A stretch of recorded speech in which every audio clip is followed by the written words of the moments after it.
Alright, this is me doing a test.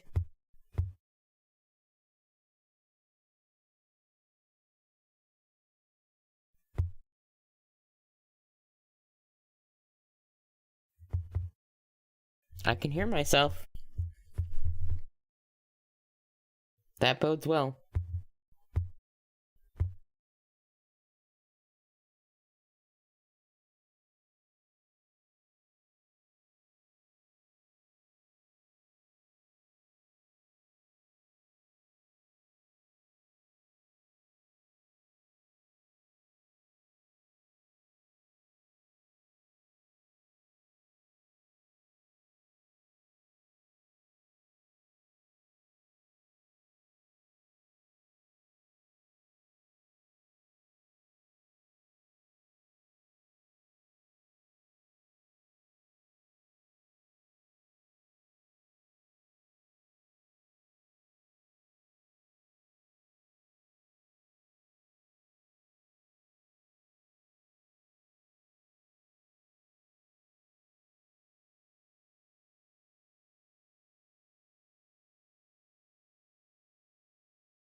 Alright. Hello, hello, hello. What did I just click on? Okay, I didn't mean to start anything. That's a little funny. I'm just gonna open my stream up real quick and give her a little bit of a once-over. Just make sure that I sound good.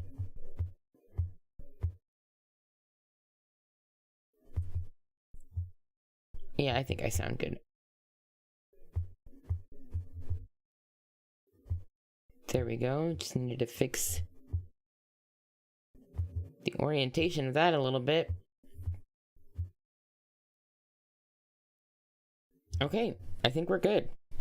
So we're just gonna load this up, play some games, chill out, have some fun.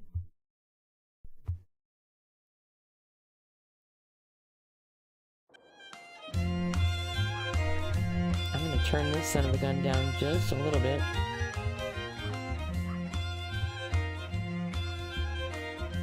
Alright.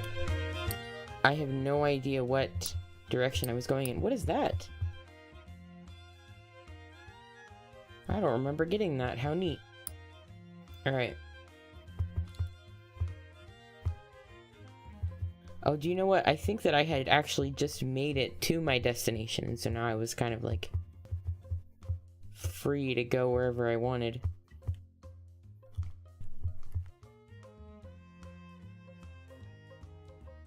Well, no, I want characters there.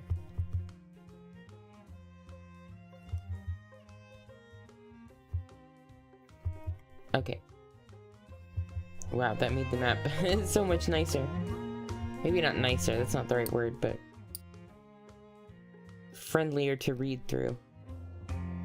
Okay, I guess we'll just keep going this way.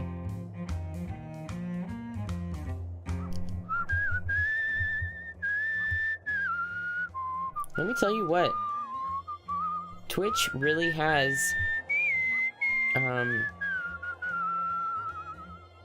like streaming down, like being able to stream down. You really can just make an account and click a button basically and stream on Twitch. Not on YouTube. Not on YouTube. It is a lot more annoying, and it didn't work, and I didn't know why it didn't work, and I still am not sure why it didn't work, but it works now, so that's all that really matters. Doors stand open. You wander in to ask for a glass of water. There's no preacher, only a disheveled music teacher and a class of young men picking out bawdy songs on the organ. Ask for water. The group can't hear you over an improvised erotic limerick shouted over an equally indelicate tune. Nasty boys. I feel like asking louder is stupid, but I'm gonna do it. The song slows to a stop as each pair of eyes turns to meet yours. The teacher stands. Is there a problem? Yeah, I don't like your sexy songs. Ask for water. A couple of boys go to fetch you a glass. The teacher turns to you. Do you enjoy being bad? He asks. We're terrible. Once a month. Yeah, I do. Smiling, the teacher invites you to a seat in the pews. A boy returns with water and cookies, and as you eat, the group sings a song about genitalia in perfect three-part harmony. Wonderful! The teacher cries. Again! What a bunch of weirdos. At least I got a story and a heart out of it, which I did need. Okay, I think I need to be following this line, but we'll see.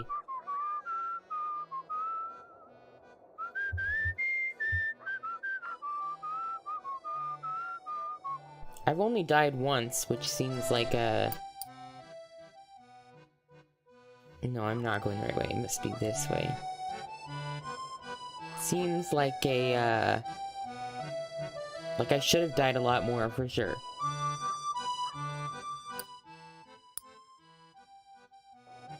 Alright, now I think I'm going the right way. Is it right over there? No.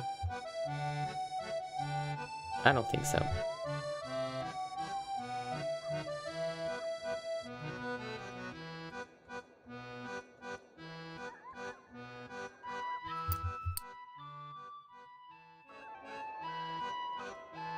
It's not, is it? I don't feel like I see another...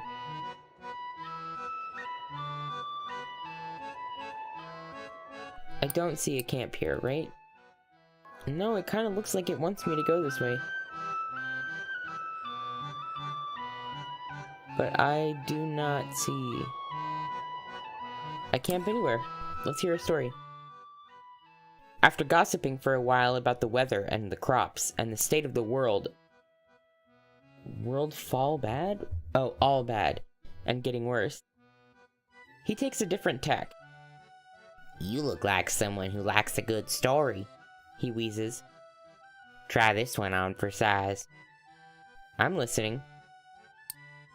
After loudly and repeatedly clearing his throat, he tells you the story of the Confederate ghost who haunts, and murders Yankees. It sounds a lot like the story of the bushwhacker's vengeful ghost, but with some parts changed and other parts added. Listen to the tale. When he grins up at you at the conclusion of the tale, you give him the effusive praise he's apparently expecting. You'll have to remember that version, even if it's not quite what happened. It's a good story. Well, thanks for your story, buddy, but... I was hoping to meet up with somebody here, and it appears that they are simply not going to be here. So, I will have to figure out somewhere else to go. Who the hell is that with a horse? Alright. I guess we'll go this way.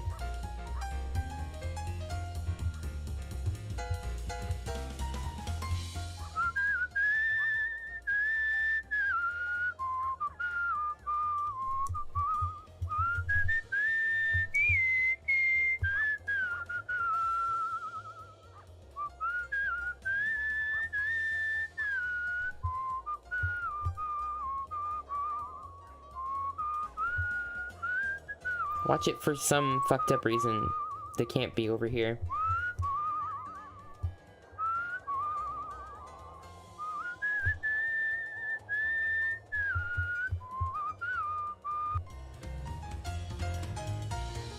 No, I don't think so.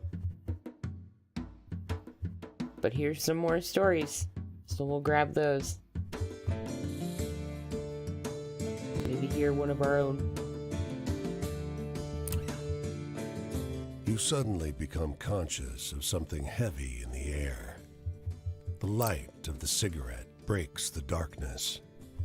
In its glow, you see the face.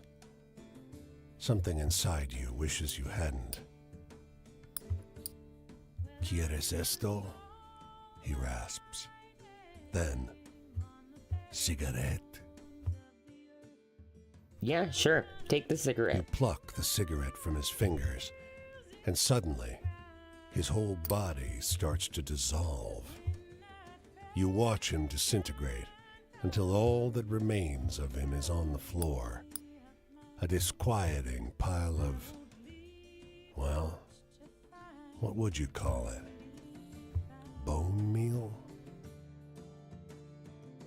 I'm not gonna lie, I really want to do both of these answers, but I'm gonna go with eat the bone meal because that just sounds whack. The bone meal carcass of the cigarette-smoking stranger isn't nice to eat.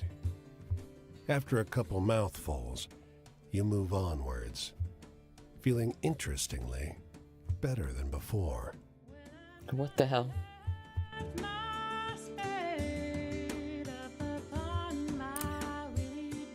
You come across the two musicians on the corner, playing no louder than a murmur. The blind one to the left doesn't sing so much as moan. If we are willing, he will teach us to love our brothers, to dance and sing. Let's hang around. We're gonna stay. It continues. We dream of his seat in heaven. Around our heads his flowers ring. We'll keep hanging around. Oh, Prince, in heaven we sing for rapture. We all must perish, our flowers and our names. But the flowers in our Prince's kingdom, they shall not perish, they shall remain. This song really is going on for freaking forever, huh? But we're gonna keep hanging around, keep listening. There is a joy there, and there is friendship. For our passage we shall sing. We dream of his seat in heaven. Around our heads his flowers ring. They stop and look at you expectantly, nodding at their empty hat. No, I don't care about your Jesus song, sorry. Philistine! One of them calls after you.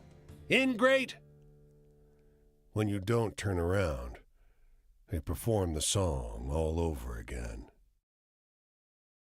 Get wrecked.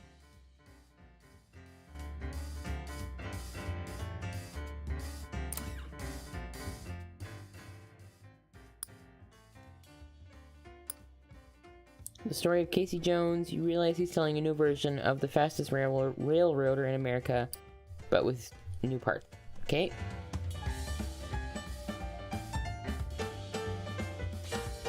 Okay, it's become the legend of Casey Jones now.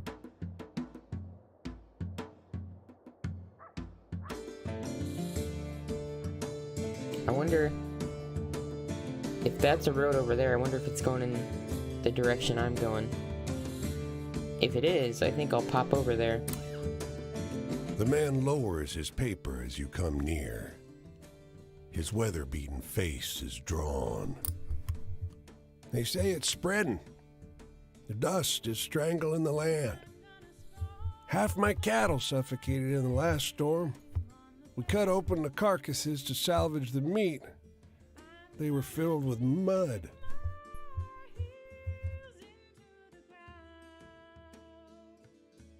I can sympathize with him, I suppose. He licks his cracked lips. They stay dry. His land is dying. If the harvest fails again, people will too. You look past him, over his dust-choked fields. You can't imagine anything growing here. Can't you move away? Where would we go? My family came here for a fresh start. All we have is our claim. His voice is hoarse. We came here when there was no more work back home. Now this. If we leave, it'll just be something else. If that isn't ever, like, how I feel sometimes, damn. Your skin prickles gently, though the sky is still clear. Duster's on its way. Big one. He calls after you. Come by in a week. I doubt there'll be a building left standing.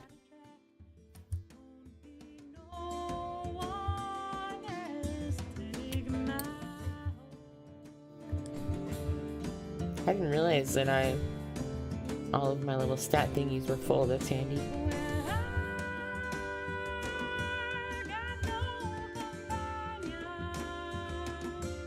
Is that... I think it's railroad tracks, so it does not help me. Oh well. We'll grab this story, I suppose.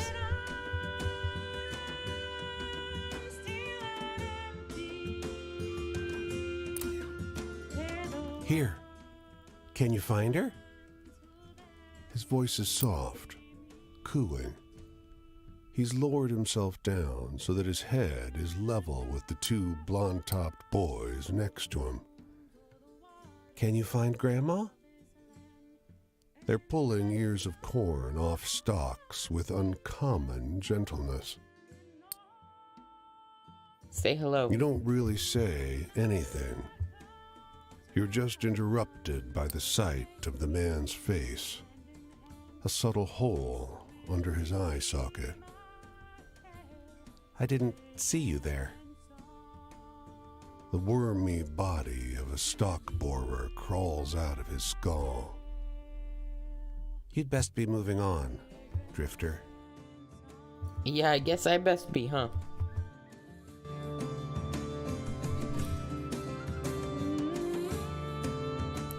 Yeah, I guess I better get out of here. Let me just get out of your hair. I won't bother you again.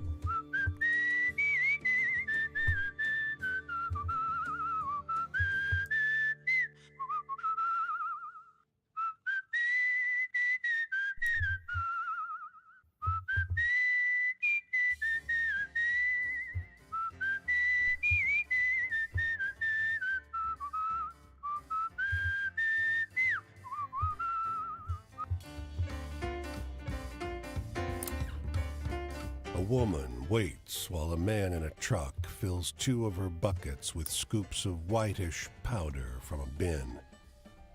She sees you staring. Want to make some cash?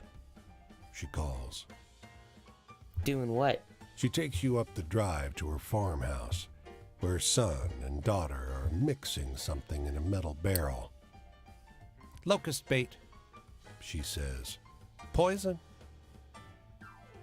The town bought enough for everyone, but we gotta mix it ourselves. She'll pay you to help. Yeah, why not? You use a broom handle to mix the poison with bran. The teens watch from the porch, faces frozen in distrustful scowls. Their mother pays you well, but later in the day you feel lightheaded, tingling pins and needles all over. You feel only a little better after you vomit. Yeah, that's not so good, huh?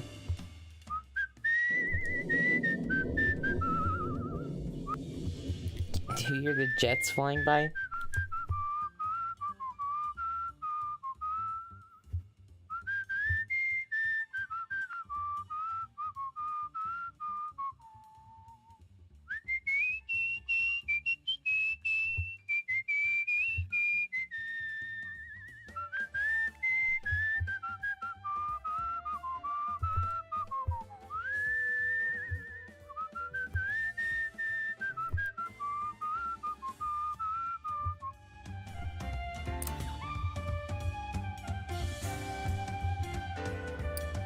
Alright, let me look at this map. Oop. What do we have going on? Not much.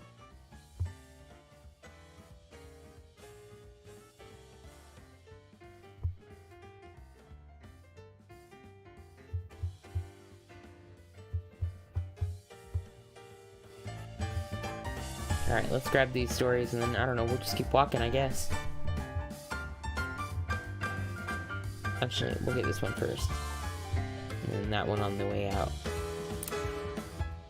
The Twisters touch down in a cornfield, fence posts flying in its wake.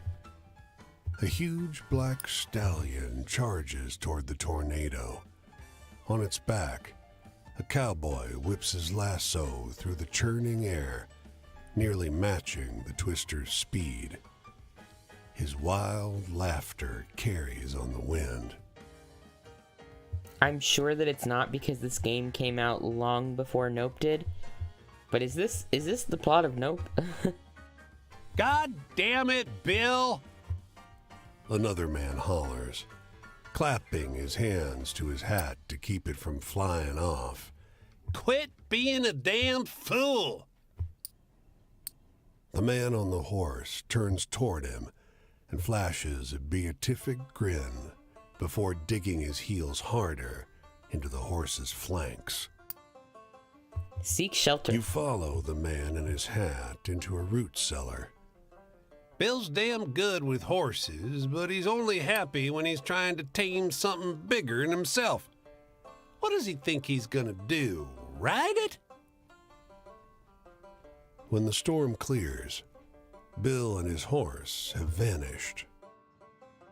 Hey, maybe he did. You never know.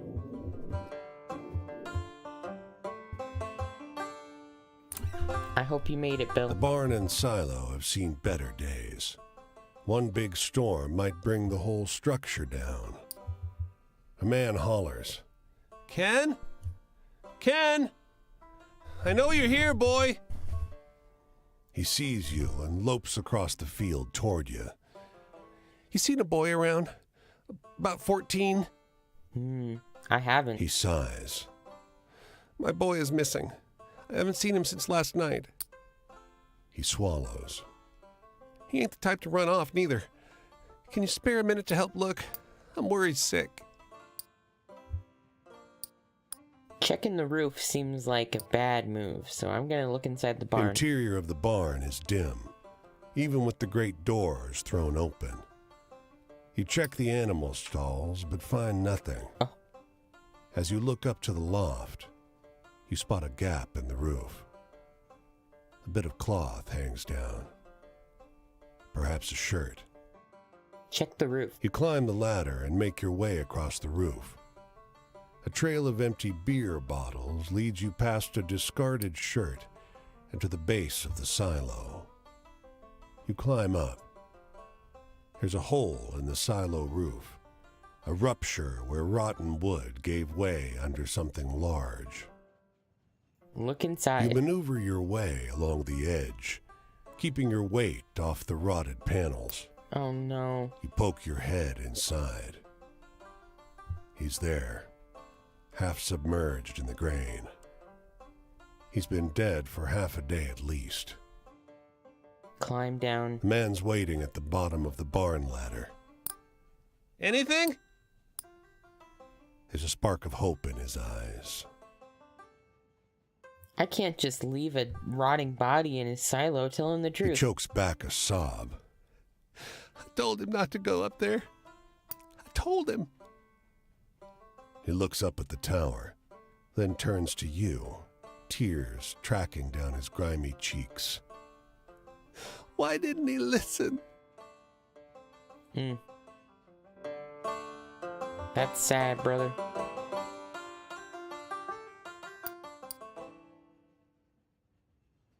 Ain't no ifs, ands, or buts. That's just sad.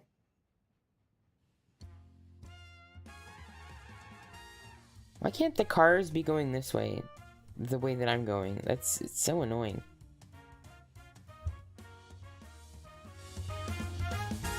Whatever. I'll just keep walking, I suppose.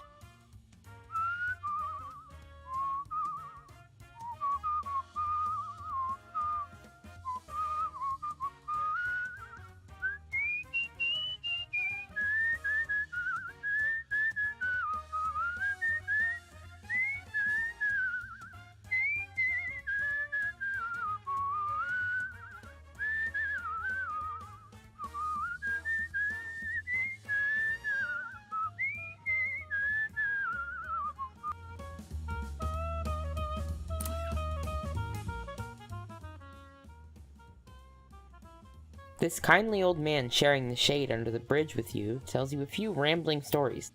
Some true seeming, some conspicuously less so. All true, he assures you. There's history in this place, going all the way back to Indian times. Strange stuff happens around here. Can't all be true. Sure it is, he scoffs. And then, as if to prove himself right, he launches into a story about the lighthouse lamp, which would only turn in the presence of true love. And this one, you know.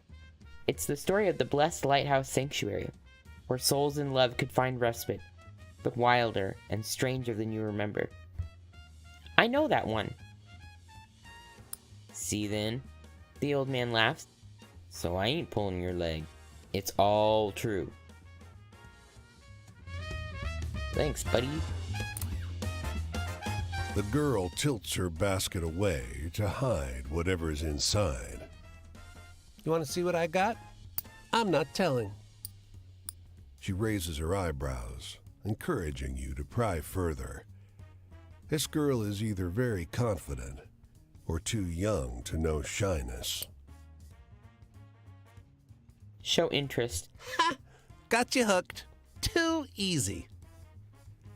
She twists her lips to one side, mimicking a more adult, thoughtful gesture. I'll tell you what. I'll show you what's in the basket if you do something for me. Agree to do her a favor. Excellent. I want you to kill my mother. Oh. What? She looks to check if you're paying attention, then points to a figure working at the other end of the field. She's boring. She keeps making me work when I want to play.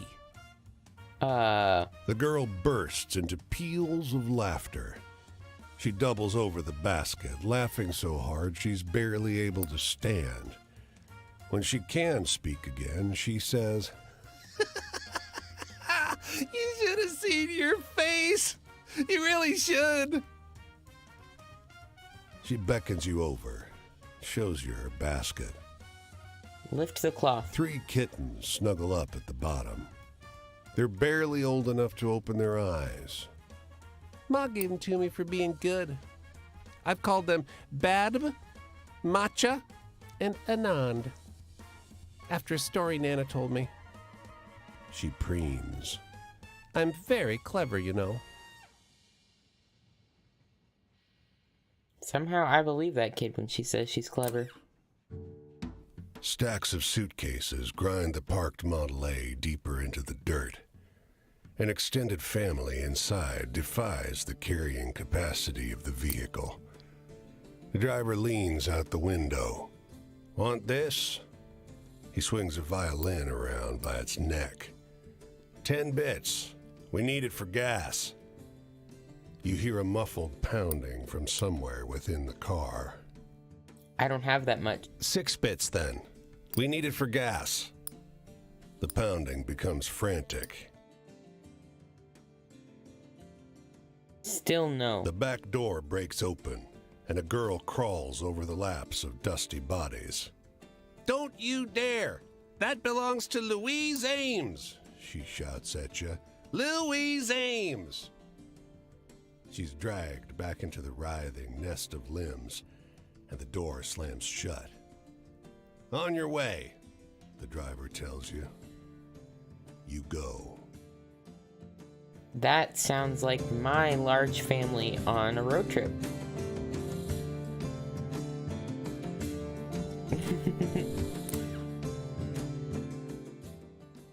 The scowling woman surprises you by offering you a job. Help me fix the damn pump, and I'll stuff you so full of pie you can't move, she barks. She's got a permanent frown like a cow shat on her shoes. But she's a fast worker and a quick wit, and her pie's phenomenal. Well, thanks.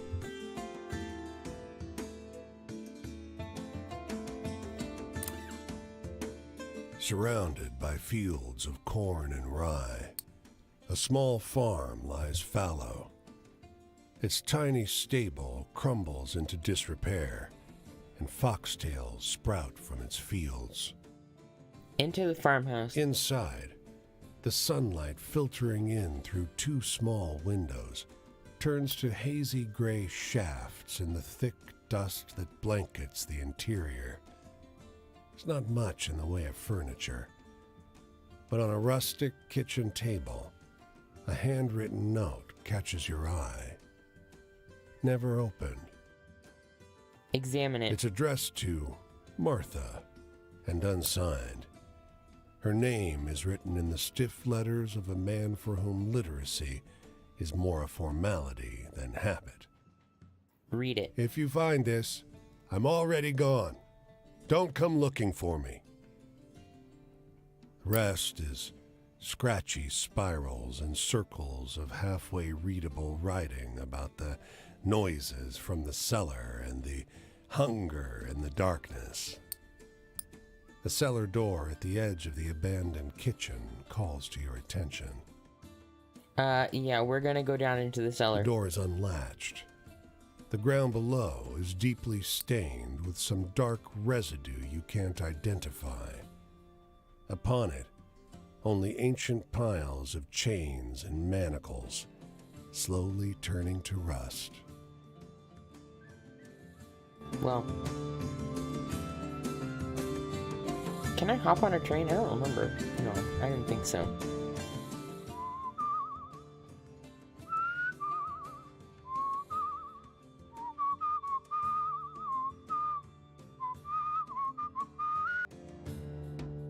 Hang on. I think I need to... No, I guess it just looks like that. Alright, whatever.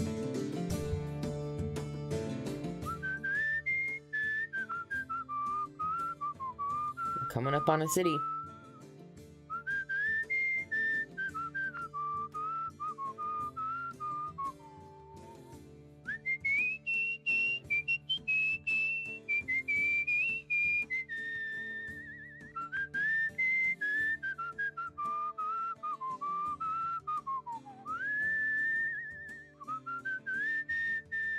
Minneapolis.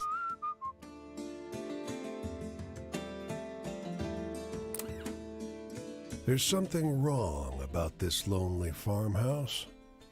The cows have unusual rain over the porch, and the open door shows a cow lying in the empty parlor. The flower boxes are still well tended, though. There's outgoing mail in the box. The moment you step inside the fence, an old woman screams, Hey! Hey! This is private property! You quickly realize that the sound is coming from under the porch. Indeed, you can see her hollering at you through the slats of the steps. What? You can see a parlor set up in the basin under the porch. A flowery armchair, a rug, and a little lacquered table. This is an inhabited home. The old lady barks. The cows live upstairs and I live down here. Above, a cow thumps its hoof. She twitches and startles. That a way to live? That's right. She shouts. I'm a grown woman. I can live any way I please. She shuffles to her chest of drawers and digs out a packet of rock candy in wax paper, like a grandmother saves for her grandchildren. She hurls it in your face. Thank you for visiting. Now get out. Alrighty.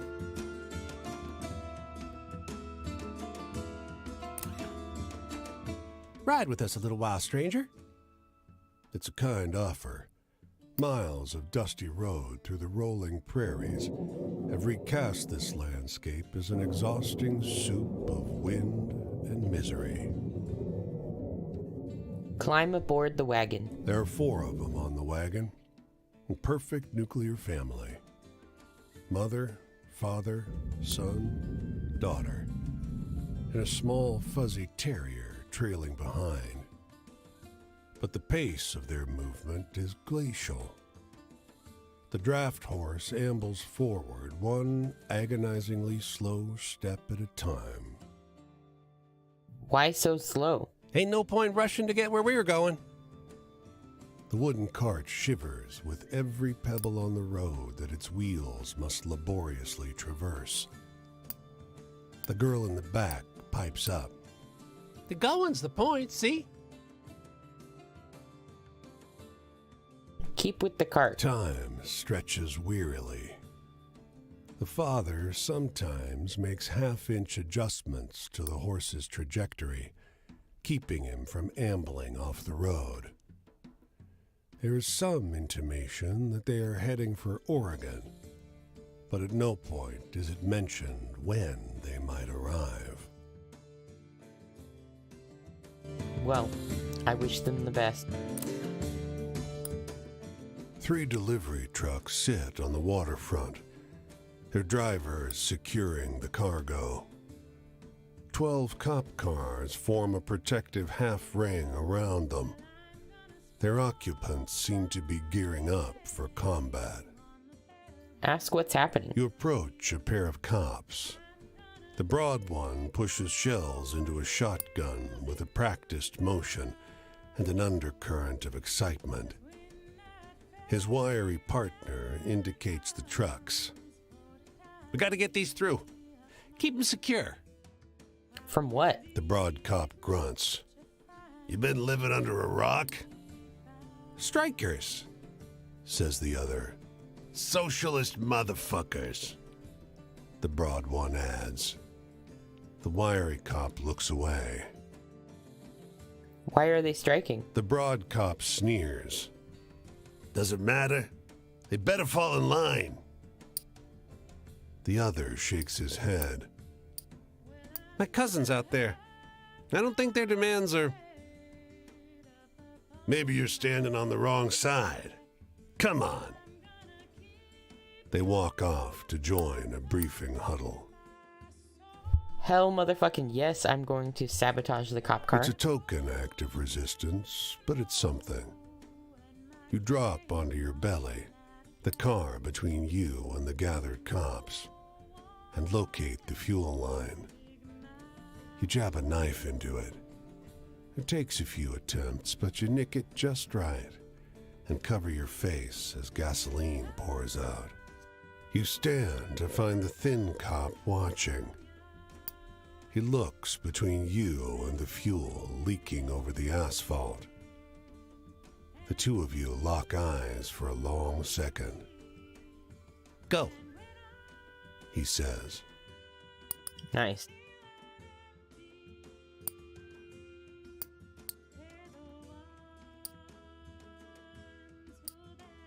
Are those Z's? I think so. It's a little tough to tell. Yeah, okay. Nice.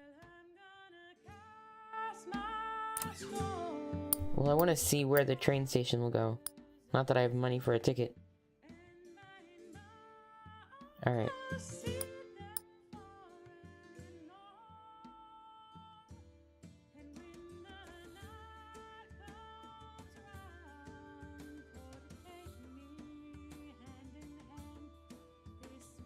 Yeah, I guess we'll go. At least we'll try to go to Chicago.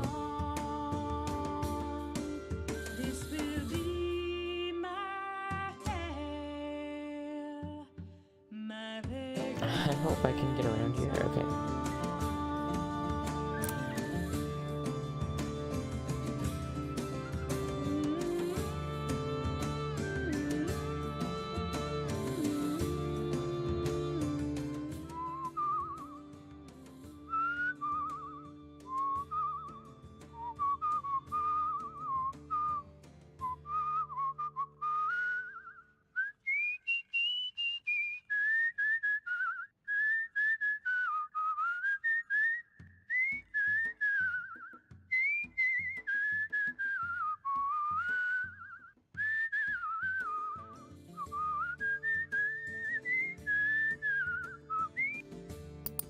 Just make sure I'm going in the right direction.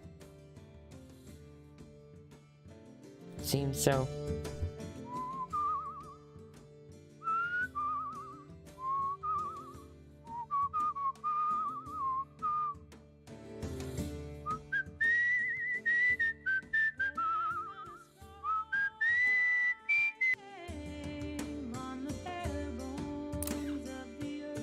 A hurried little girl collides into you with a wheelbarrow full of hay, nearly knocking you out of your shoes. Oh, I'm so sorry. You nod, but the way the girl fusses over the wheelbarrow, was that apology meant for you? You lost? Lost? Me? No, not at all. She stands up taller and squares her shoulders, projecting an image of adulthood so stiff she looks about to tip over. But I guess I could use a little help. Can I ask you something pretty, please? Go Well, on. I found this critter, but my daddy won't let me keep it unless I take real good care of it. Relating this dilemma has put her on the verge of tears. Do you know how I can be the very best pet owner in the world? Food and shelter. The girl bursts into hysterical laughter, like she just heard the funniest joke. Well, I don't know how to feed it when it don't have a mouth. The laughter fades, and her look of worry returns. Any other ideas? Lots and lots of love. She smiles so bright. That's all it takes? Gosh, I already love it so much.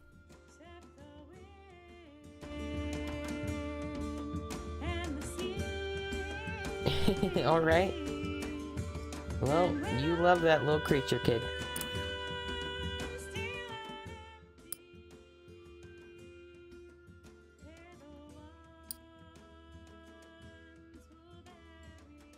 Tells you the story of the town where grifters are ridden out of town on a rail.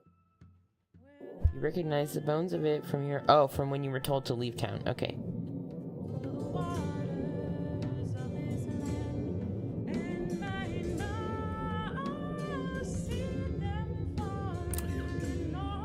The plants grow and blossom as you watch. The man goes down the line, applying a few drops from a vial as he goes. As the liquid soaks in, each plant pushes up from the soil, unfolding and stretching for the sky. That's miraculous. He turns to you. It's quite something, isn't it? Soy here strangles the crops. People are starving. But even when the plants survive, they don't grow fast enough to fill people's bellies. He smiles. My miracle formula will change that. How does it work? He shakes his head. I'm not giving up my secrets that easily. The state will pay a lot of money for this. He shakes the vial. He tears off a leaf. Here, try some.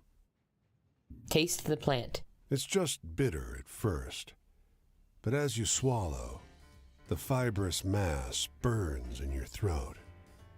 You fight to hold it down, and your stomach knots tight when the plant matter hits it.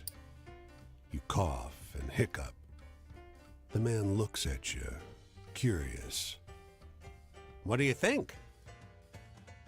It tastes like unwashed He death. waves a hand. Well, yes, there are some kinks to work out, but people are starving. They can't be fussy. It won't be long before no one around here goes hungry again.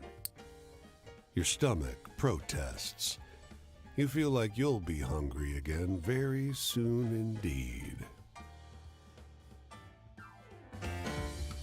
Don't eat plants you can't identify, folk.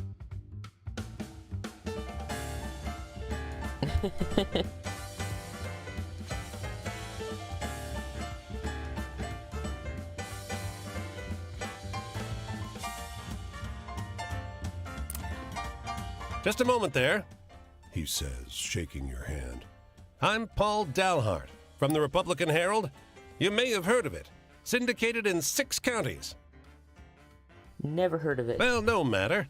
But listen, you may have noticed a vocal few out there, I call them naysayers, who throw up their hands and fly the white flag as soon as life gets a little tough. But wouldn't you agree that it's never been a better time to live and do business in this country? Yeah, sure. He nods happily, scribbles down your details for the paper. I could tell you weren't a naysayer the first time I saw you.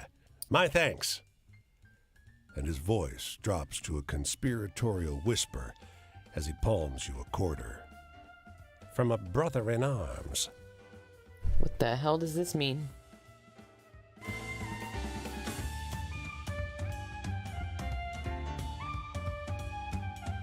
Alright, I want to just collect these stories and then we'll, It's the go to that camp. midday.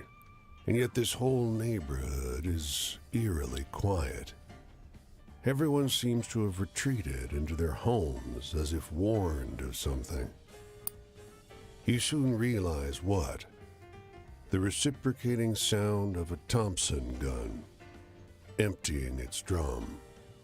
Uh-oh. Run for cover. You get behind a car, putting the engine block between you and the sound. But it's muffled, coming from inside a building. You're in no danger, you think. So you allow yourself a peek above the black hull of the car. Look. And running down the cobblestone street, a man in fine, blood-spattered clothes. He has his hands out, mouth open, screaming something. But you don't catch what he says. He's drowned out by gunfire, and his body slumps to the ground. Keep watching. The men responsible, 3 abreast in dark overcoats and wide hats, walk up to him to check on the body. The smallest of the 3 has a nervous energy about him. People are gonna see us, boss. People ain't gonna see nothing. Not on these streets. Well.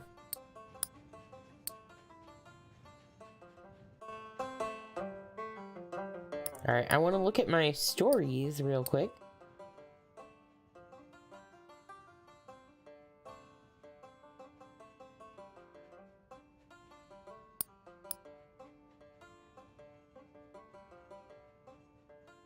I'm curious which ones I could, like, actually use more of.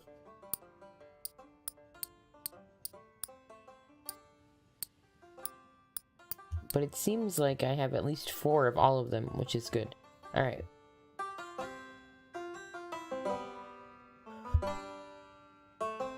Excuse me. Alright. Let's see, who could this be? Somebody new. I've met a lot of people like you on this road. There's something you want from it, isn't there? A desire that scratches and scrapes away at the sides of your body. Does being out here feed that part of you?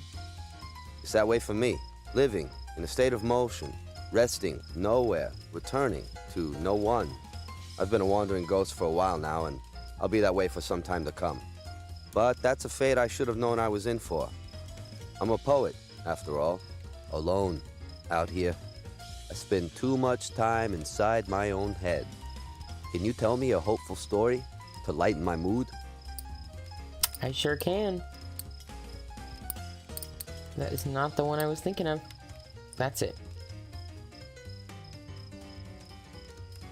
I like that one.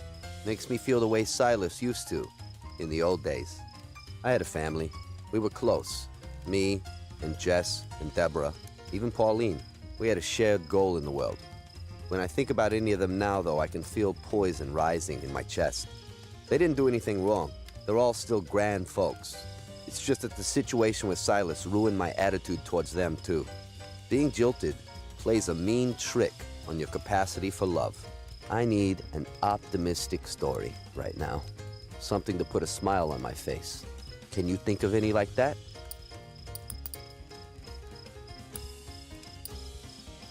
So now, I really just want to get stories out there.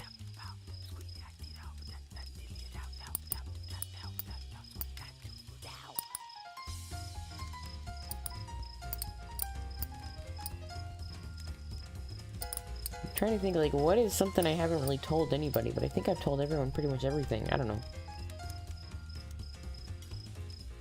That's a good one. We do reach up like that, towards hope. Fate. There's fate in the world. It's certainly real. Have you ever felt that the hand of destiny guided you to someone? That there was this deep karmic connection between you and a certain specific person? The burnt-after images from an unremembered life, perhaps. You might be irresistibly drawn to that person. But be careful. That's just the kind of person that can hurt you the most. So, in reality, it's bad luck to meet someone from a past life. It might be better to run away. I need an optimistic story, right?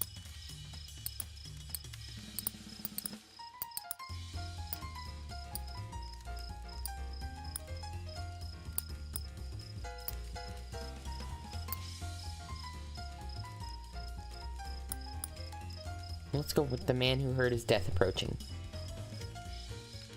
That's a good one. We do reach up like that. The future. Well, what do you want from this life you've been given? Do you think there's a chance you'll get it? It's good to march forward, thinking you can reach the goal you set out for yourself.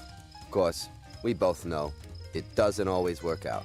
Maybe it never works out. Not many people I know seem to have gotten what they want. Except for Pauline, maybe. Personally, I don't think what I wanted from this world was so unreasonable. Alone, out here, I spend too much time inside my own head. Can you tell me a hopeful story to lighten my mood? No, but I can tell you some story that I haven't told before.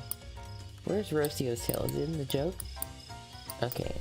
I don't know if these ones also get sent out into the world. I haven't come across I like them. that one. I assume it's Makes like me feel the way they get Silas stronger used when you to hear in the old them days. from the person, but you never Joy. know. I've had joy in my life. I used to be part of a group of mad prophets, rabble-rousers, channelers of holy knowledge. We'd get a couple gallons of wine, bring them over to our friend Pauline's house. Then we'd shout these incandescent verses to each other, to the land and the sky. We were loud late into the night. What good would those words do if they didn't reach the heavens? Sometimes I want to hear a sadness that resonates with my own. Do you know any stories like that?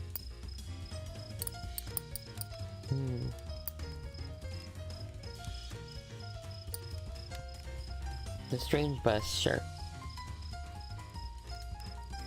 Well, I can find that kind of movie theater story at any stop along the road. Freedom? Sometimes I feel like I don't know how to use it. When I consider my situation in the mornings, I mean, soberly, I know there's no way to bring things back to the way they were. I think I'll just find my own path. Surely, that's what's meant to happen now that I'm no longer bound to anyone. But how can I? That group was everything I knew. I was cast adrift by what happened, and I can't come to rest. I miss the old group. I really do. I still have that image in my head. Pauline's house, the poets, Jess, me. But on top of them all, there's Silas. In my memory, he looms. He haunts. You ever meet someone so far above everyone else? It's like they were from a different plane altogether. That was him. A divine presence among normal human beings. Silas was part of the group, but at the same time, he wasn't. He was better than any of us. Wiser, gentler, stronger. We all held him in respect. We were in awe of his power as a writer, in reverence for the beauty of his soul. I still love him. Look, I'm headed out this way. If you find yourself out there, maybe we'll meet again. Alrighty.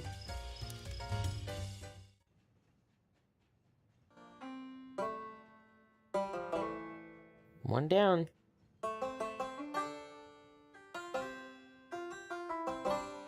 Alright. Let's look at this map.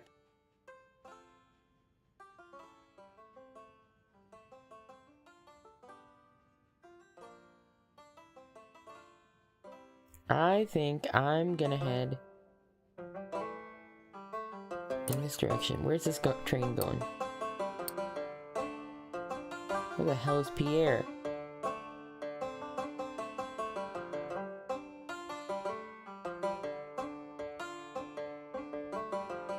How about this one? Where are you going?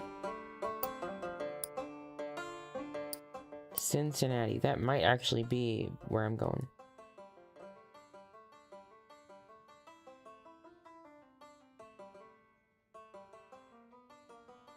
I mean, yeah, pretty much, I think. Let me hear this story, and then I think I'll get on that train. Deep in the fields, you come across a group of young men clearing weeds and sod from a roadside plot. Pitchforks flying, weeds dying. You almost don't notice that the dark lump beside them is a dozing boy, lying smack dab in the middle of their work.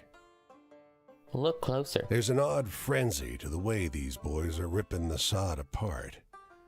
When they notice you approaching, they jog over and stand silently between you and their sleeping comrade. What's going on? The youths share nervous looks. The oldest steps forward. Get going, he blurts, leveling a pitchfork at your gut. His hands are shaking. He seems serious. Is your friend all right? You step closer, and the ringleader loses his nerve. He died, he blurts. He was sweating and crying, and he just fell over. They won't come get us with the truck till sundown. You realize now that the sleeper's been posed. The ashy shadow on his face wasn't cast by a tree. That's sad.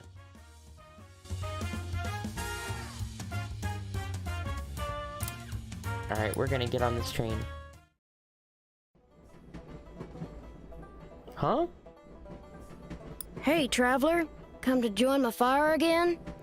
Well, I guess I know you well enough to let you set yourself down for a spell. You remember Cass and Flip? You want to hear more about my travels? Well, sure, why not? Nothing better than trading stories around the fire, and I got stories. I want to hear a story about ghosts or murderers or something. Scary stuff. Okay.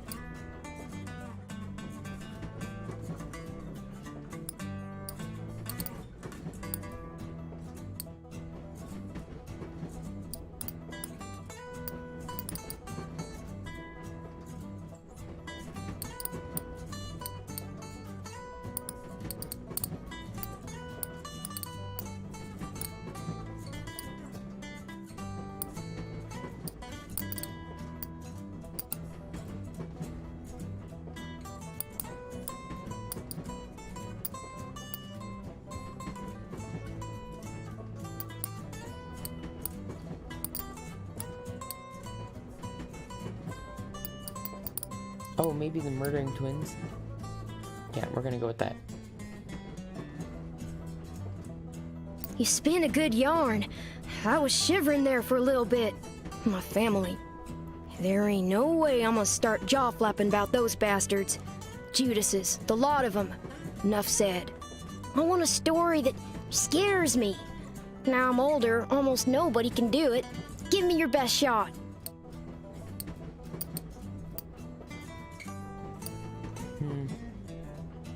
I don't know, we're gonna try Leatherman's Cave.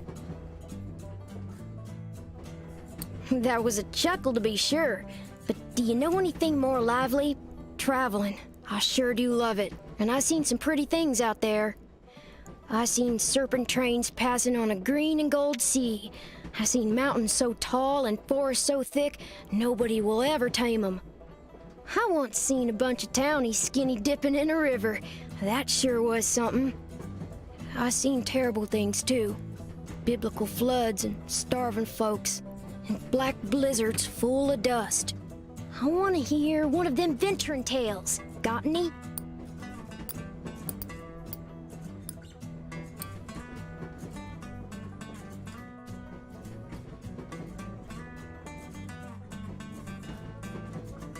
Well, that sure was a downer. Give me a good venture tale instead any day. Freedom. Well, teacher used to talk about freedom like America was eat up with it. But the tramping kind seems to be just about the only real freedom still in supply. Ain't no freedom from an empty stomach or bad weather, unless you're rich. Hey, do you got any really thrilling stories to tell? I'm hankering for one of those.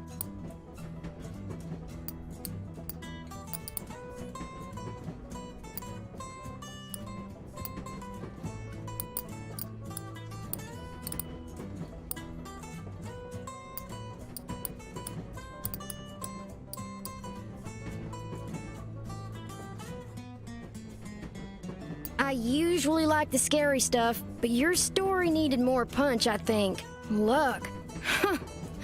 Wit and some puppy dog eyes on occasion's all the luck I need out here. For everything else, I got my knife and my dogs got their teeth. Hey, tell me one of those exciting stories.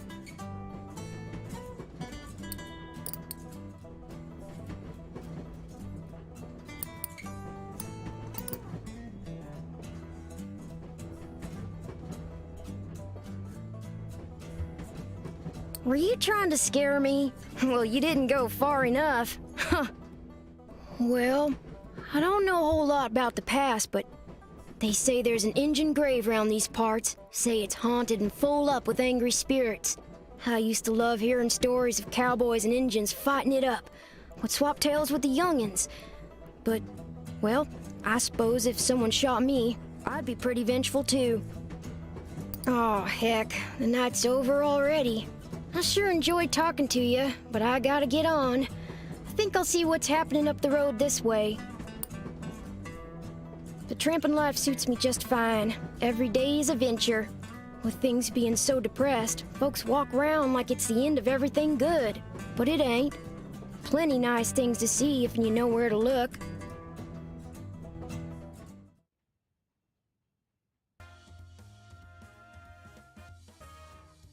Uh-oh.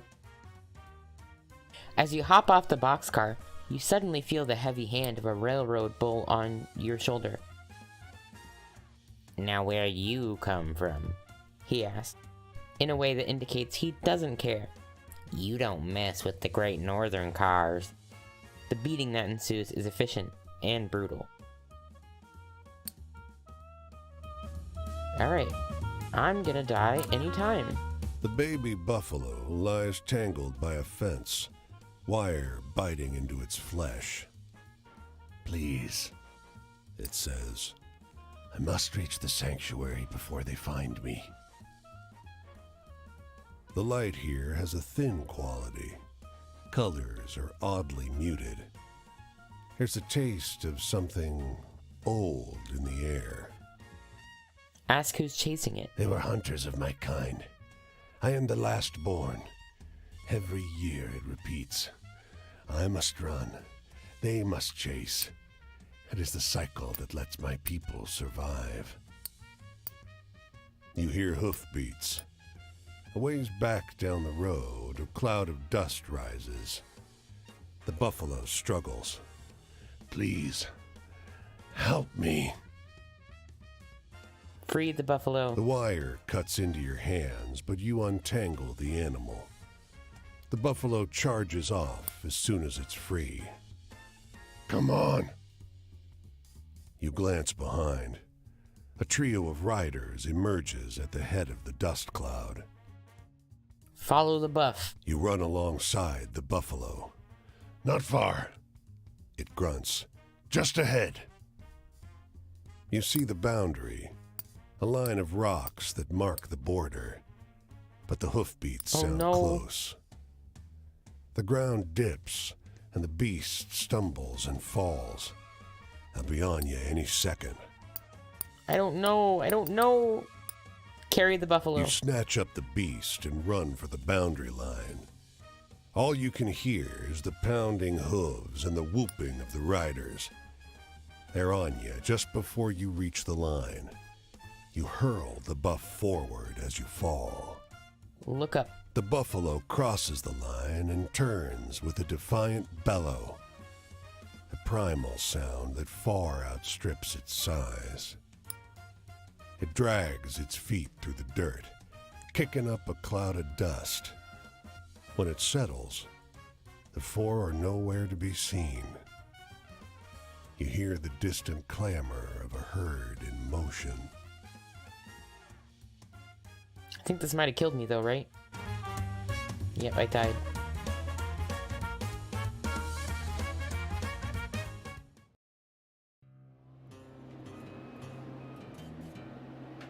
Bad luck again, but there's no shame in dying.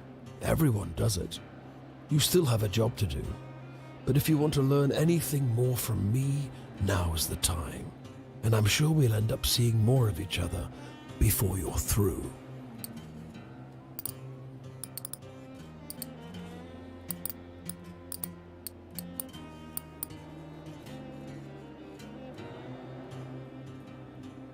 there's a surprising amount of joy in a country that's so depressed. It just goes to show that people can find light in the deepest darkness. There's someone else's story that oh no, I already did tell him. Alright, never mind.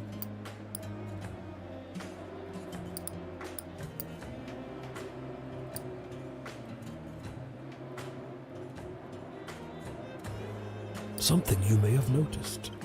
Joy comes in small snatches to everyone throughout. Perhaps heaven isn't a single place. Perhaps it's scattered among the moments of your life.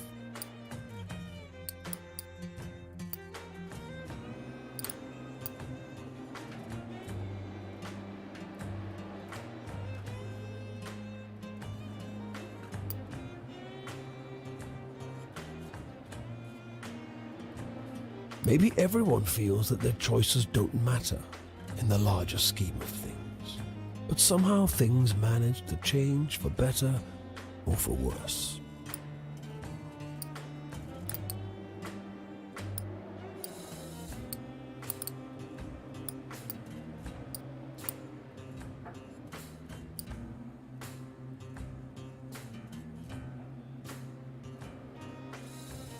Do you have faith in the dream still?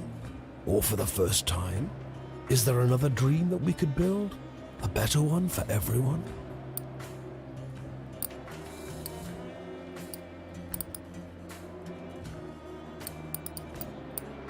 Ooh, I did not mean to do that.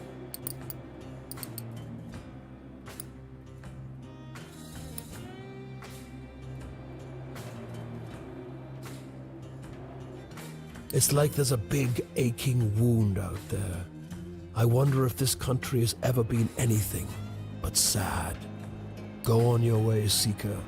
I'm sure we'll meet at least once more. Think about what we've discussed, and good luck on the rest of your task.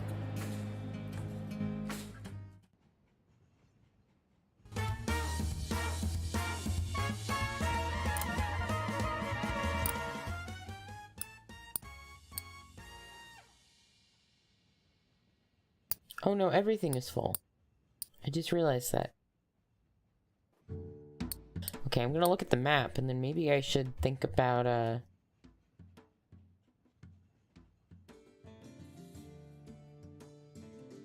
Wait, how the hell did I get to Illinois?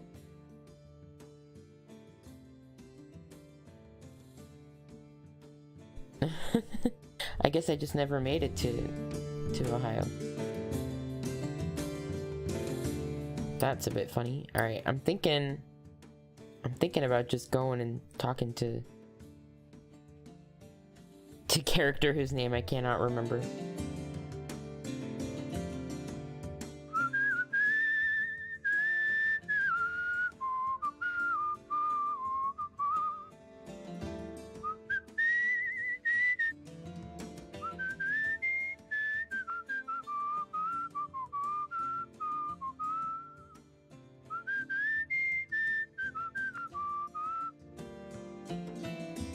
Let's see if this car will pick me up.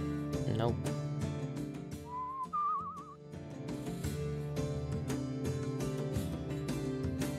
Where is... Oop, nope.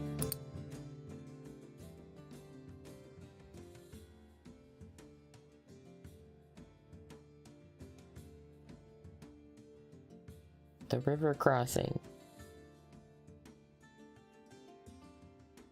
No shot. What?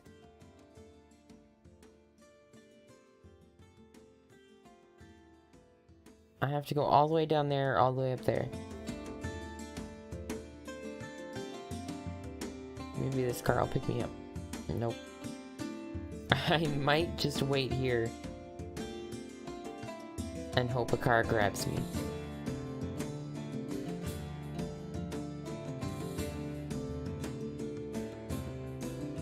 Hello. Yes, I am the 12-foot-tall skeleton decoration from Home Depot. And I just need a ride. I could sit on top of your car. I really don't mind. The wind Doesn't bother me at all. Come on, please. Somebody pick me up, anybody. Someone is bound to. One of these cars.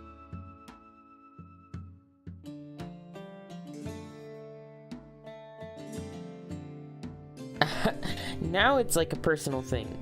And I feel like I have to wait here until a car picks me up. Oh my god, come on. I probably could have made it to one of those crossings by now, but... Oh my god, come on.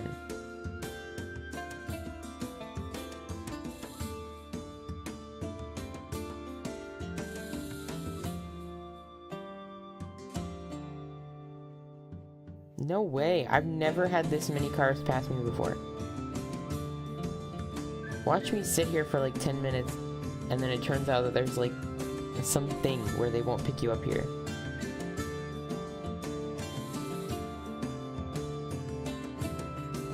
Come on. Come on. What in the world?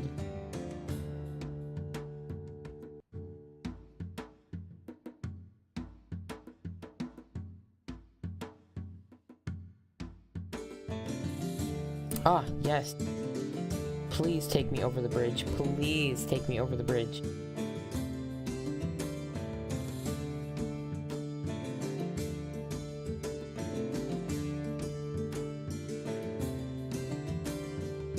Please, please, please, please, please don't stop. Please don't stop. Please don't stop. Please don't stop. Whew, okay. Great.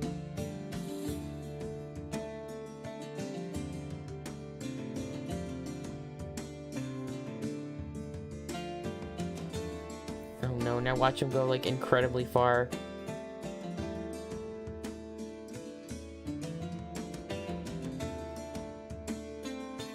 Oh no. Oh no, maybe I made a mistake.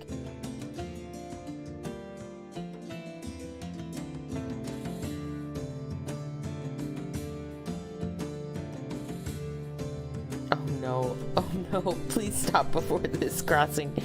Please stop before this crossing, please. At least there's a river crossing there. Oh, okay. Sweet. Thank you for the ride. That was funny.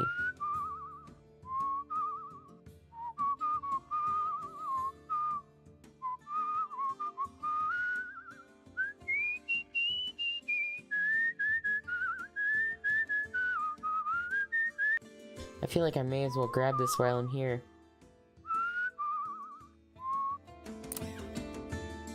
There's a truck parked here. The driver mistakes your look for curiosity. You want to see something interesting? He asks, pointing to the trunk. He opens it. There's hundreds of metal tubes with little numbered screw-on caps sorted in wooden racks. What is it? We've been surveying, he said.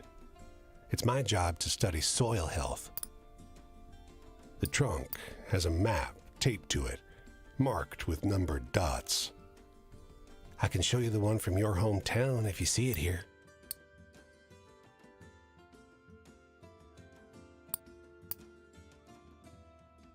It's not on the map. It's an official-looking map, but the state borders and rivers are wrong. Half your county is missing. The surveyor offers you a coin for directions to your hometown, but his notes are funhouse mirror English writing. Fascinating, he murmurs. We learn so much from you folks. Okay.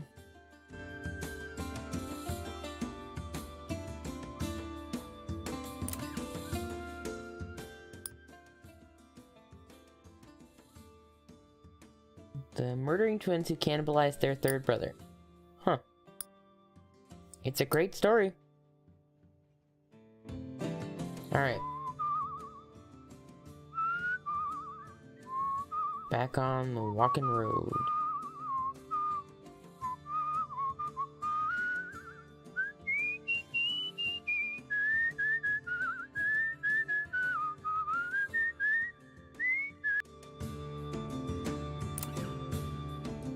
The storm swept in just before sundown, heralded by a purple sky and electricity in the air. You sought shelter alongside a grizzled farmer. All he can do is pace, muttering to himself. Can't just stay here. You catch. Gotta find her. He looks up at you. My daughter was out down the road. He balls his fists. God, fuck this. He hauls open the door, shielding his face from the fierce dust. He runs out into the storm.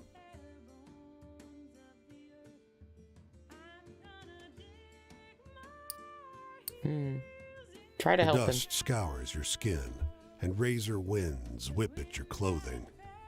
You struggle for breath. The maelstrom has turned the world murky red. You don't see the farmer. You press on through the storm. You see the farmer up ahead. He's on his knees. A great, dark shape made from swirling dust looms over him.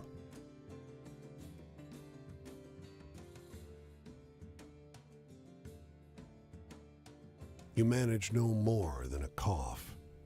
The dust thing engulfs the man in his body.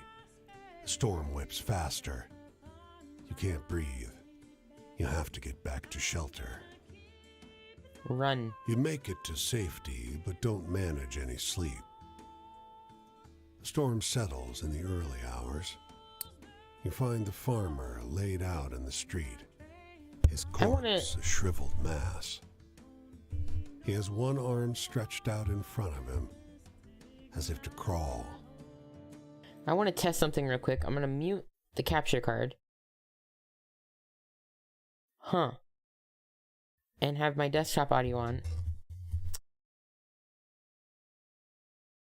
It looks like it's moving, but it doesn't anymore. So I'm going to read this story. I'm going to listen to this story and see if it does it again.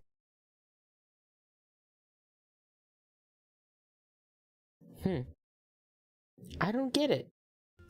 This one, though, on a good day, this could pass for a town.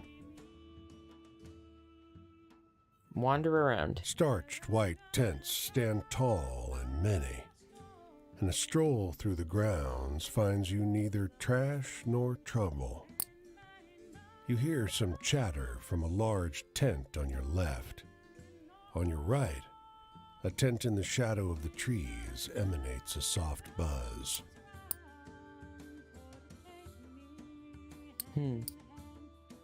Go left. A bespectacled man reads from a black binder to an audience of about 24 migrants. At this time, He says, Mr. Martin vacated the chair in favor of new chairman, Mr. London. Mr. Lake was elected vice chairman. Mr. Lake was elected chairman of the Finance Committee. Stay and listen. Mr. Horner and Miss Clive were the other members on the Finance Committee. Mr. Lake gave an instructive talk on the duties of that committee. Mrs. James displayed a lamp left by a camper which she suggested should be resold. Mrs. Schwartz made a motion that this be tabled until the next meeting. Stay and listen. Total collection for the month, $143.70. Balance at the first of the month, $84.89. Deposits, $173. Bank statement balance, $248.07. The speaker pauses to turn the page, and in that moment, he finally notices you, standing at the entrance. What did you hear? He says coldly. Every head in the place turns to face you at once, and you beat a retreat. Well, all right. 'Cause when that ferryman comes for to tally up my worth, I will Wild story about the Leatherman whose ghost haunts Connecticut.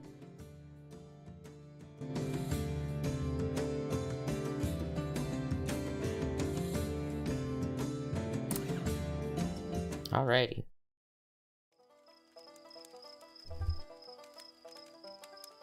Stranger, it's good to see you again. You know, I'm gonna see this whole world one day, but for now, I just got my sights set on seeing all 48 of the great U.S. I already seen 10 whole states. That's better than my folks ever done, that's for sure. Plenty of townies and even some tramps treat me like I'm kid simple, but I ain't helpless, and I only act it when I ain't got no better choice, like if I get pinched. I do right fine on my own. Don't need nobody but Cass and Flip. You got any happy stories? Sure do.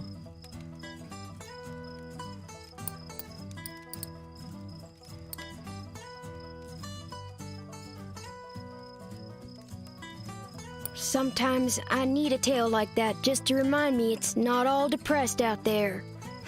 There you go, talking about family. Like I said, don't need nobody but my dogs. Flip's still a little green. Found him starving and angry by the roadside a few months back. He gets riled now and again, but he don't do nothing too bad if you just wait and let him get it out of his system. He's good to have around most times, and Cass sure seems to enjoy the company. You got any happy stories?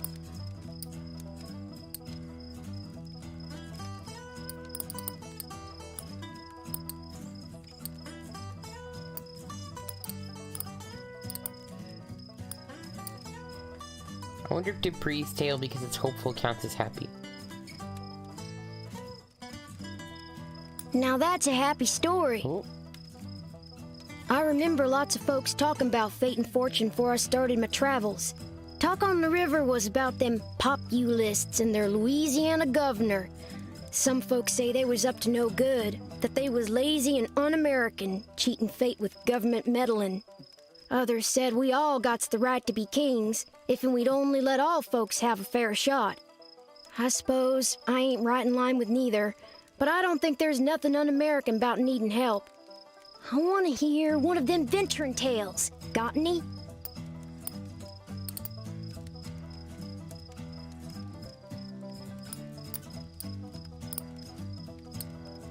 I'm like, what exactly is a venturing tale?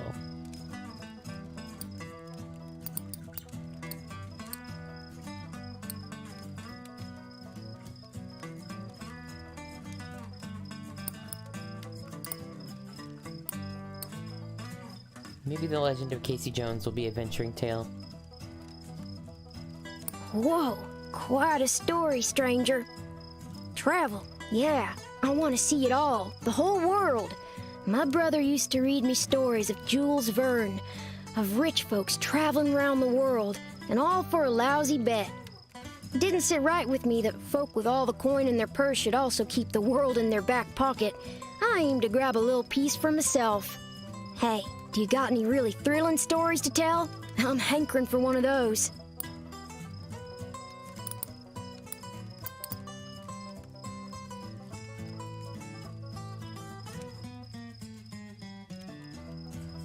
Well, that was a lively tale. Huh, authority. The coppers and rail yard dicks don't ruffle me none. I just tell them my poor ma and my poor pa died of the pneumonia. I give 'em crocodile tears about trying to get over to my grand just down the way. All I got's left is my dogs, mister. Works damn near every time. Hey, tell me one of those exciting stories.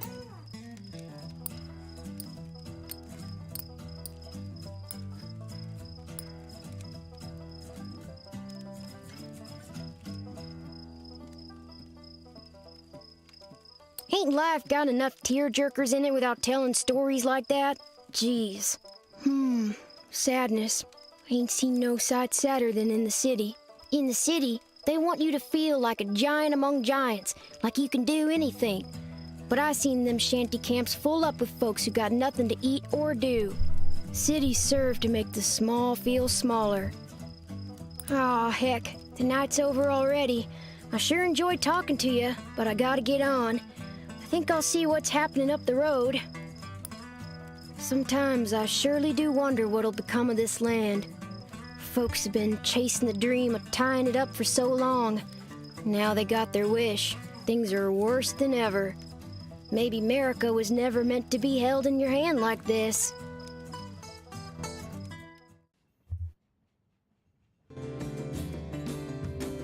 Well, thanks, Quinn.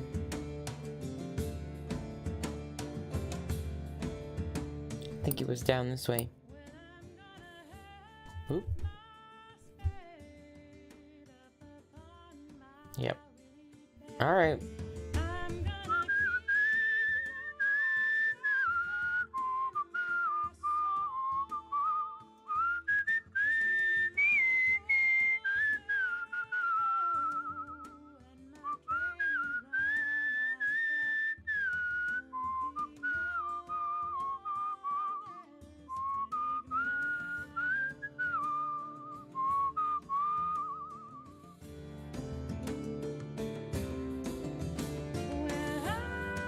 Oh, is that a crossing there, or is that just a building? I think it's a crossing. Oop.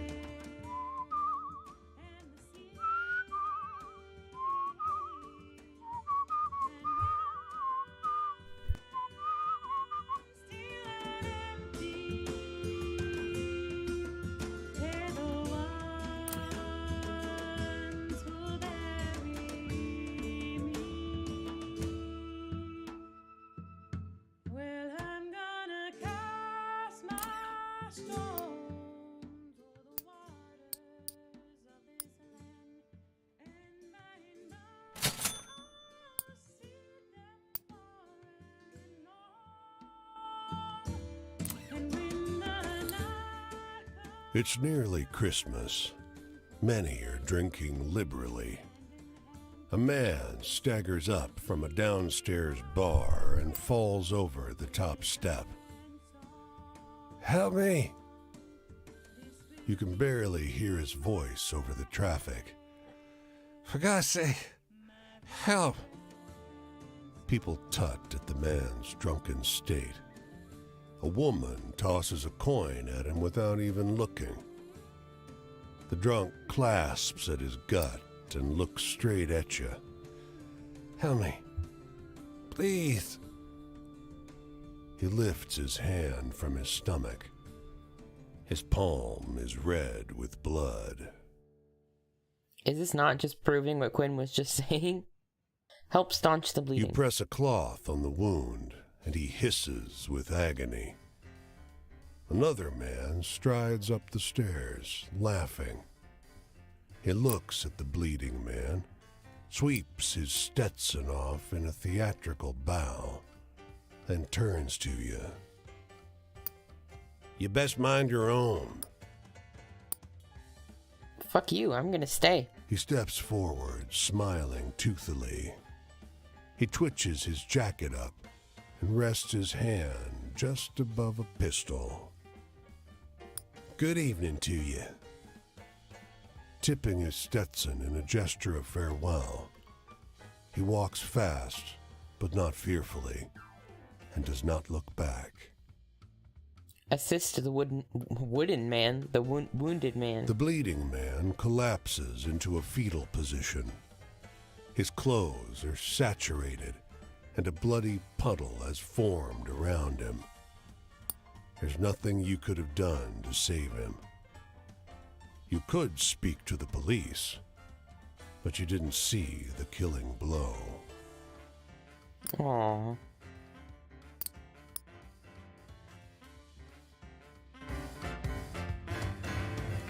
Alright, let's go chat with Quinn again.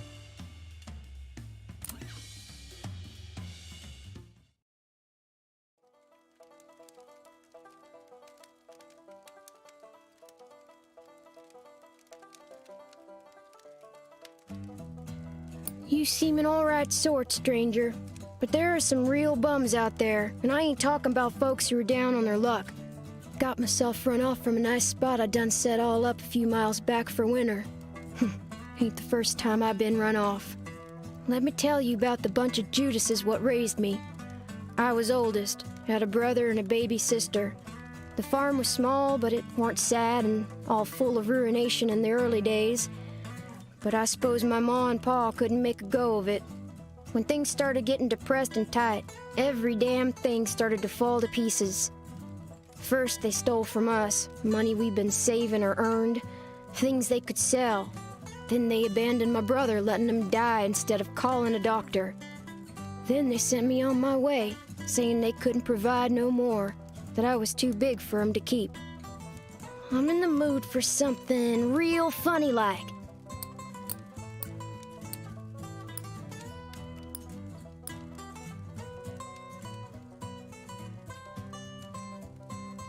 I don't get too much out of tales that are so cheerful. Not enough excitement for me. Joy in my life. I used to be happy in that old farmhouse by the river, but it's all fuzzy now. Mostly I remember Mama and Daddy fighting over money, over the poor state of the farm. I want a story that scares me. Now I'm older.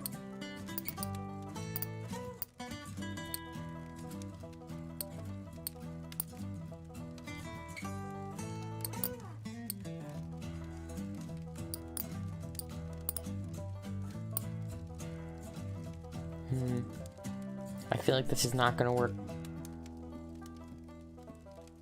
Wow, that's the stuff, stranger. Spooky campfire tales are my favorite.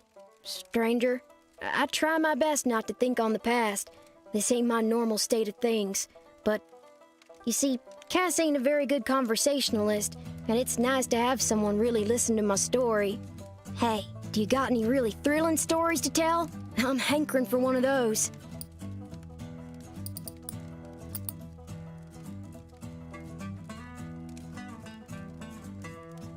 I mean, that seems thrilling to me. Were you trying to scare me? Damn it. Well, you didn't go far enough. I'll tell you about death. My brother, my little 7-year-old brother, slowly dying as they shouted back and forth about what to do, about money and hope and the Lord's protection. White as a ghost he was, and in terrible pain. Appendicitis ain't no easy way to die, stranger. I close my eyes and I can still see his little face, hurting and confused and praying for a miracle. How can I ever move on from that? Can't run from your own memories, though I surely have tried. I felt that, buddy. I want to hear a story about ghosts or murderers or something. Scary stuff.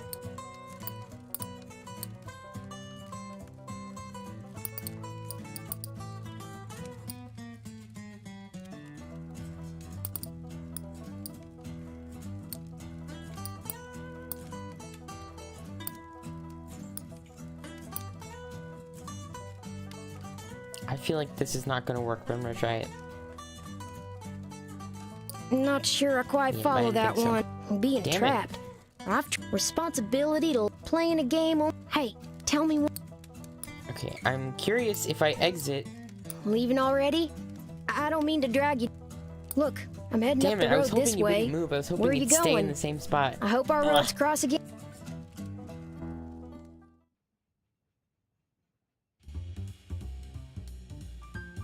Frick.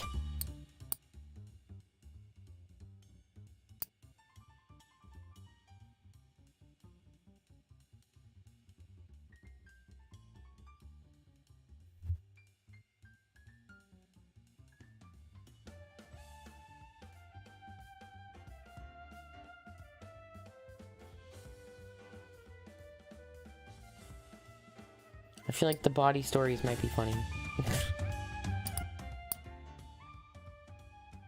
Damn it, I'm so irritated.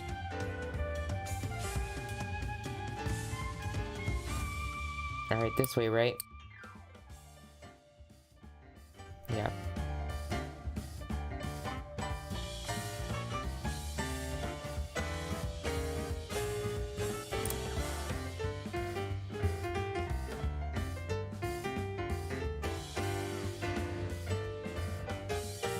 I think I see it there in the distance.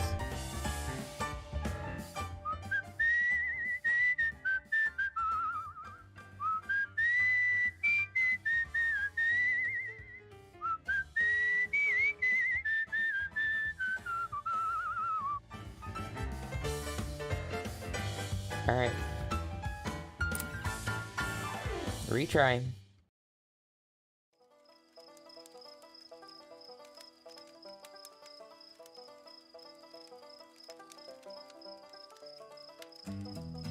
Hey, stranger. It's good to see you.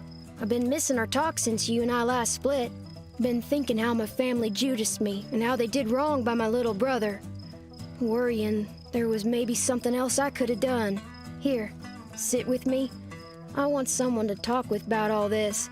Though I love 'em dearly, my dogs ain't such good talkers. You got any stories that are a little sad? Absolutely, I do.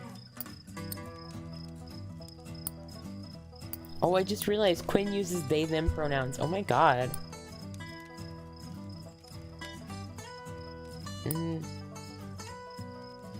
Is this really sad? That doesn't feel like a sad story. Shoot, I ain't Alright, I teared guess up. so. Just got something in my eyes, all. Puts me in a sad mood. I think the thing that eats at me most, more than my brother being left alone on his deathbed, folk do get sick and die after all. More than being betrayed myself, I reckon I done all right on my own.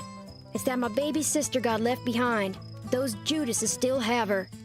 Don't know what idea turns my stomach more, that in the end they betrayed her too, or that she got a normal life, that they're all happy together and she has no idea what the cost Aw. was.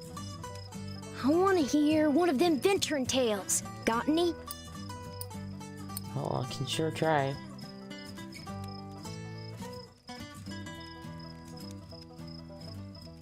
I usually like the scary stuff, but your story needed more punch, I think. Huh, travel. Yeah, you're right, stranger. I got my travels to look forward to. I'm up to 15 states now. Times like this, it feels kinda hollow, though. After I seen all 48 states, can I put them ghosts behind me? If I keep wandering the rails forever, do you think I could shake 'em? Hey, tell me one of those exciting stories.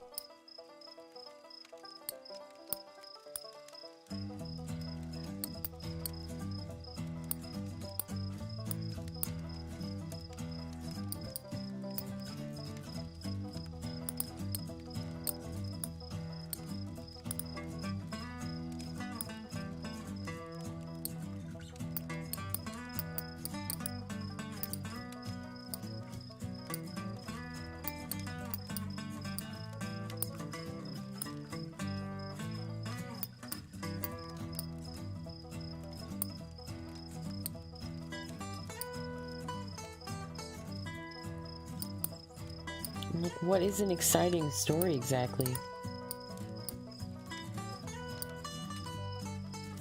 Okay, the Thunderbirds. That seems like an exciting story to me. Whoa, quite a story, stranger. Nice. Freedom. Will I ever be free, stranger? Is there even such a thing anymore? That train whistle means venture, new sights, more life. But prison comes in different shapes, don't it? I think I finally understand that now. Hey, do you got any really thrilling stories to tell? I'm hankering for one of those. Not really, so I'm just gonna tell you something. That was a chuckle to be sure. But do you know anything more lively? Makes me think of my family. Things were bad way before my folks turned betrayer on me. Daddy was a harsh, mean man, cold and fierce, always on about discipline and living hard but true. Huh, sad when I think on it. Mama was a limp sort, acted like she got all her caring out of the way long before you came along. Empty folk who couldn't keep what they had. I want to hear one of them venturing tales. Got any?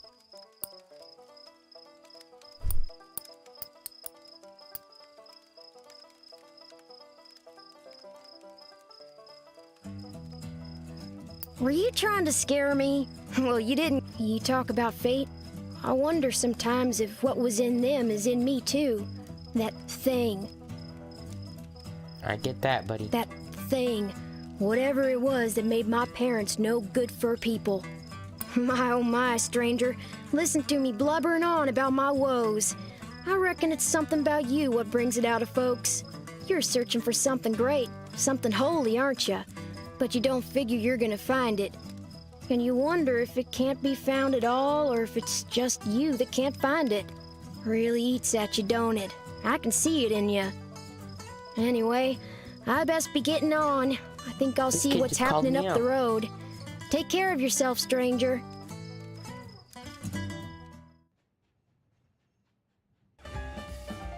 Oh, that was the end. Aww. What would we get? A bandana smelling of wood, smoke, and dogs. I wonder...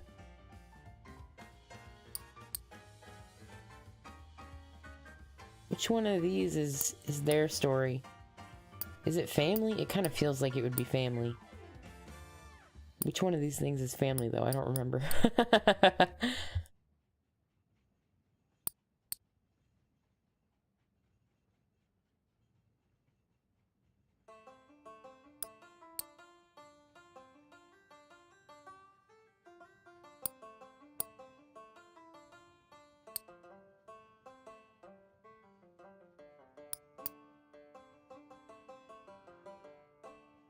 Oh, Quinn's Adventures, yep.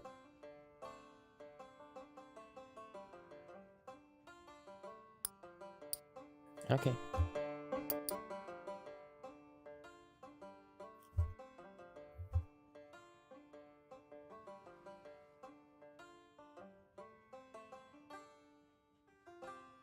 I don't think I've ever...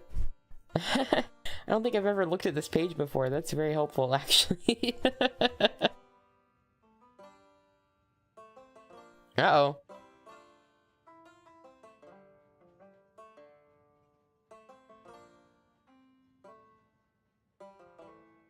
Where do we go? There's so many people to see. Who's that there? Is that someone new? I feel like I have not talked to anybody with a,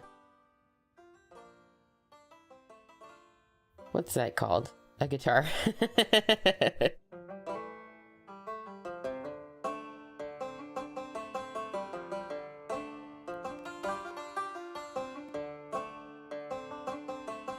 Alright, do you know what?